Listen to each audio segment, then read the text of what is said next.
Hello, welcome to Academic AI. In this video, we will show you how to create report card comments using our AI-powered tool. This tool helps you craft personalized and constructive remarks that highlight a student's strengths and identifies the student's areas of improvement. To access the tool, you have to first click on Report Card Comments section on the website. Once you click on it, you have to first select the year level, which simply means the class in which the student studies. So my student for whom I'm preparing the report card studies in 10th class. So I will select the option which is 10th grade. Then it asks for the student's pronoun, which simply means if the student is male or female.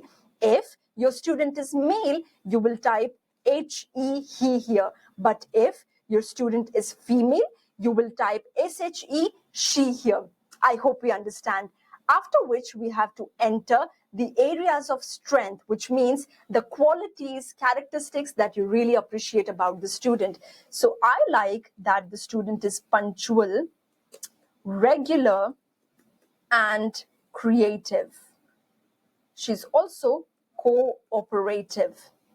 Now, areas of growth, which means the areas where I want her to improve, I will write those in keywords. So I want her to be slightly more organized. So she is disorganized, and she can be more participative because she participates slightly less, and she can be more attentive. So I'm writing she's inattentive here. Now I will simply click on generate, and within seconds we will get our report card comments, customized comments ready to be added in the student's report card. And here we are. I hope you can see how our AI has created a thoughtful and specific feedback tailored to students' performance, right? And you can review and make any adjustments if needed. Thanks for watching. Try our report card comments tool today and make writing report card hassle-free. Happy practicing.